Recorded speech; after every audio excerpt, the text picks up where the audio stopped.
அன்பு தமிழ் சொந்தங்களுக்கு வணக்கம். இந்த பதிவில் நாம் சிவமூர்த்தியின் சிறப்புகளை பற்றி பார்ப்போம். சைவம், சாக்தம் ஆகிய இரு சித்தாந்தங்களிலும் பரம்பொருளை நிராகர ரூபமற்ற நிலை, அருவுருவ நிலை, ரூபமுள்ள நிலை என்ற 3 படிகளிலும் பரம்பொருள் தியானிக்கப்பட்டு வணங்கப்படுகிறார். இந்த வேத மந்திரத்தால் இறைவன் பிறப்பற்றவர், ஈஸ்வரர் உடலற்றவர், நிற்குணர், ஆத்மா என்று நாம் அறிந்து கொள்ளலாம். சைவ சாக்த சித்தாங்களின் கருத்துப்படி சிவசக்தி, நாத, பிந்து ஆகியவை ரூபமற்ற நிலையினை உடையவை. அவற்றின் வடிவமான வகையில் லிங்கம் சிவ தத்துவத்தையும் அதன் பிண்டிகை சக்தி தத்துவத்தையும் குறிக்கும் வகையிலும் ஓங்காரமே உறைந்து நிற்பது போலவும் அமைக்கப்பட்டது ஆகும். லிங்க வடிவு ஜுவாலையாய் நம, ஜுவாலய லிங்கமாய் நம என்று வேதவாக்கியம் கூற்றின்படி சிவசக்தி சச்சிதானந்தத்தில் அமர்ந்திருக்கின்றார். திருவானைக்காவலில் அருள்மிகு ஸ்ரீ ராஜேஸ்வரர் கோவிலில் சதுஷ்டி சஷ்டகலேஸ்வரர் என 64 மூர்த்திகளையும் குறிக்கும் வகையில் அத்தனை பட்டைகளுடன் பிரதிஷ்டை செய்யப்பட்டுள்ளது. சென்னை அருள்மிகு ஸ்ரீ கச்சாலீஸ்வரர் கோவிலில் சுமார் 50 மூர்த்திகளையும் படங்கள் உள்ளன. பொதுவாக மகேச மூர்த்தங்கள் 25 பழக்கத்தில் உள்ளவையாகும். இதனை மதுரை அருள்மிகு ஸ்ரீ சுந்தரேஸ்வரர் திருக்கோயிலில் தலஜம்பத்தின் அருகே காணலாம்.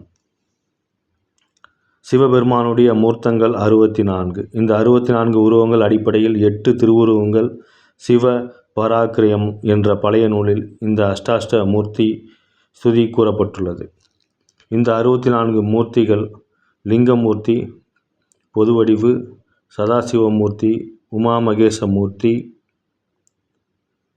நடேசமூர்த்தி, தட்சிணாமூர்த்தி, வீரமூர்த்திகள், அஸ்திரமூர்த்தி, அசுரர் முதலானோரை அழிக்கும் மூர்த்திகள், பைரவமூர்த்திகள், வைத்தியமூர்த்திகள், அயன் மாலுக்கு முதல் என விளங்கும் மூர்த்திகள், ஏனைய லீலா மூர்த்திகள் என 12 பிரிவுகளாக நாம் அனைத்து மூர்த்திகளையும் எளிதாக அறிந்து கொள்ளலாம்.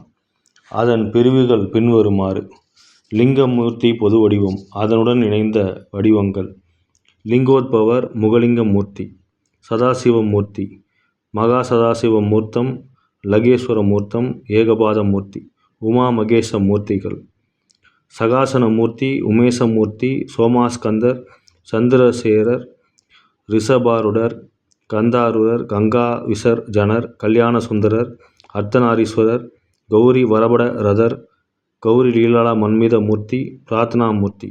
நடேச மூர்த்திகள்: சந்தியா நிருத்தம், சதா நிருத்தம், ஊத்தவ தாண்டவமூர்த்தி. தட்சிணாமூர்த்திகள்: யோக தட்சிணாமூர்த்தி, வீணா தட்சிணாமூர்த்தி, குருமூர்த்தி. வீரமூர்த்திகள்: சரபமூர்த்தி, வீரபத்ரர், தட்சை ஹஜமூர்த்தி. கங்காளமூர்த்தி, மத்யசாரி, கச்சபேஸ்வரர், வராகஹாரி, காமகதனமூர்த்தி. அஸ்திரமூர்த்திகள்: பாசுபதமூர்த்தி, அகோஸ்திரமூர்த்தி, கிராதமூர்த்தி. அசுரர் முதலான அழிக்கும் மூர்த்திகள்: திரிபாந்துரர், கஜாம்பரமூர்த்தி, சார்துஜாமூர்த்தி, ஜலந்தரவதமூர்த்தி. பைரவமூர்த்திகள்: ஆபத் உத்தாரணமூர்த்தி, வடுகமூர்த்தி, சேத்திரபாலகமூர்த்தி, பிரம்ம சிரச்சேதமூர்த்தி, இரத்த பிஜானமூர்த்தி. வைத்தியமூர்த்திகள்: ஜ்வராபக்ஷமூர்த்தி, மிருத்யாஞ்சமூர்த்தி, நீலகண்டமூர்த்தி.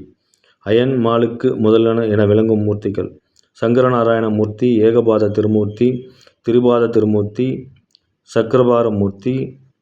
ஏனைய லீலாமூர்த்திகள்: ரிஷபாந்திகர், புஜஸ்கலகலிதமூர்த்தி, புஜஸ்கதிராசமூர்த்தி, பிச்சாடானமூர்த்தி, சண்டே சானுக்கிரகமூர்த்தி, அச்வாருடமூர்த்தி, கஜாந்திரகமூர்த்தி, கருடாந்திகமூர்த்தி ஆகிய இந்த பிரிவுகளை கொண்டு சிவபெருமானின் 64 மூர்த்திகளையும் நாம் உணர்ந்து உள்ளார்ந்த பொருளுடன் அறிந்து கொள்ளலாம்.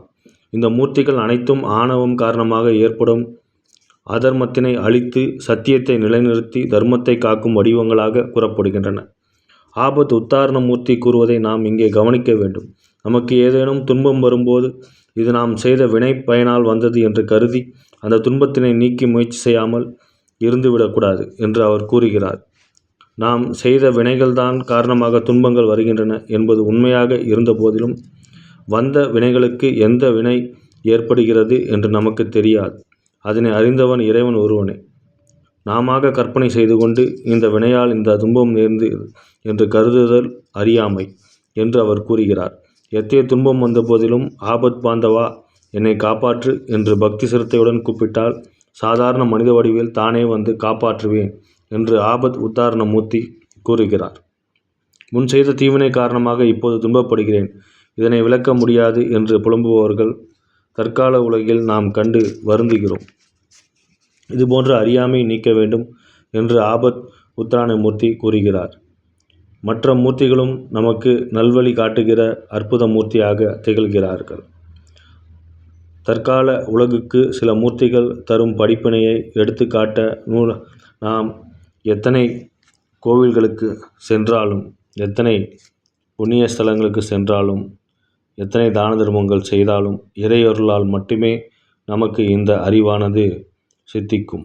அனைவரும் ஈஸ்வரனின் பாதம் பணிந்து அவரின் மூர்த்தியை நாம் அன்றாடம் சொல்லி நமது இவ்வுலகின் அனைத்து பிரச்சனைகளையும் நீக்குமாறு இறைவனை வேண்டுவோம்.